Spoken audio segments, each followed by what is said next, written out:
Hello, this is certainly a unique way for me to teach consumer economics, and after 27 years I can say this is really a first for me, and I'm sure for all of you to be learning in a whole new way as well.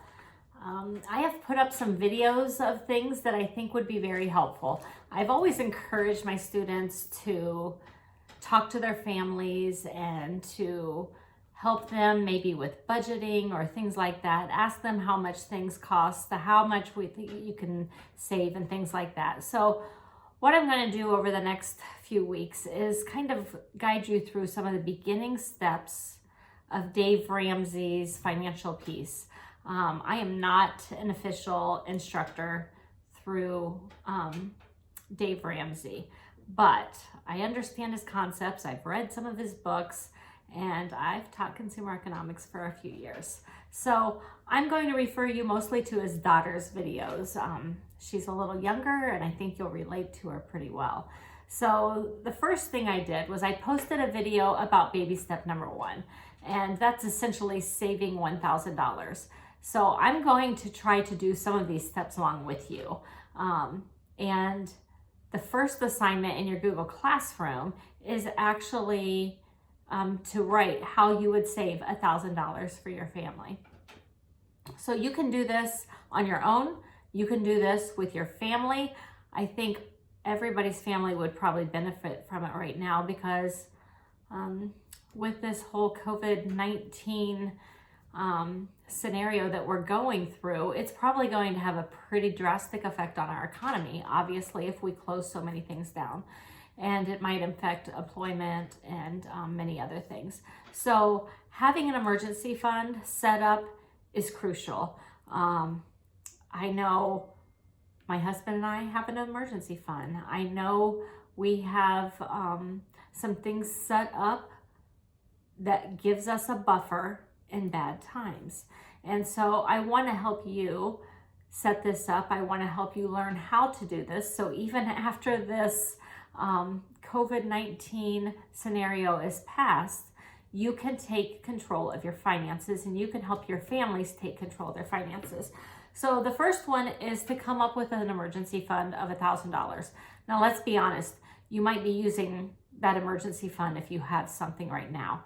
You might be making some of this money or eliminating the costs for some of the things that would save you $1,000, and that's fine too.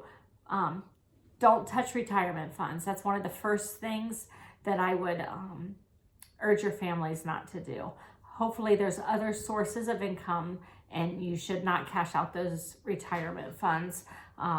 Regardless of how long this goes, that's going to be something I'm wanting you to avoid as much as possible. So I started filling out my little paper that I printed off of Rachel Cruz's website. It's Rachel Cruz with a Z.com. And then I clicked on resources and I printed out the first set of printable resources. If you're one of my students, then use your school email. Anybody can use their email and get these resources though. So she gives a worksheet and I started filling it out.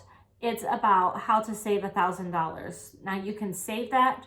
You can eliminate $1,000 from your expenses. You can do a combination of that.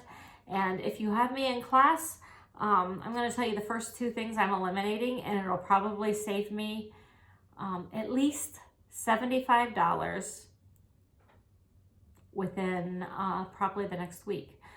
So the first one is I'm going to cancel my gym membership. Not cancel it. I'm going to freeze my gym membership. Now, there is a point at which we need to keep our economy going, right? And so you need to control your expenses, but yet still hope we don't make so many cuts that it drastically affects our economy. But this is how I'm handling it myself. This is just the Katie part. I haven't even talked to John about it yet. So here's my first $75. I'm going to freeze my gym membership. I've already called and I have an email that I'm going to send as soon as I'm done here. That will save me, I think, $30 this month for sure.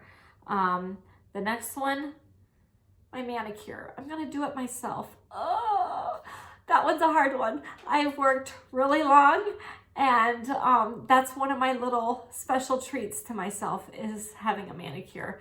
But it's something I can do here at home, and I'm sure my daughter and I will have some quality time together. And so the next manicure probably won't look quite so professional, but I think I can survive. And let's be honest, if I am cutting out things like a gym membership and a manicure, those are not hard things to cut out from a budget. And we'll get to budgeting later. But those are some of the extras in life. And if those are the things that I have to cut out, I'm pretty blessed. So that's my first $75. So if you're one of my consumer economics students, what I want you to do is pop over to your Google Classroom and tell me in an essay how your family can get $1,000 to put in a savings for an emergency fund, or let's be realistic, this is an emergency. How can you save $1,000? So I'm hoping not to touch my emergency fund and instead save an additional $1,000 or not spend an additional $1,000. I may be earning some of it. I may be eliminating it, some of my budget. I'm not sure. But this is just the very first steps of what I did this morning. And boom, $75 I saved. So I think you could probably come up with some things. Maybe talk to your families, see how you can save some money. Have a great day.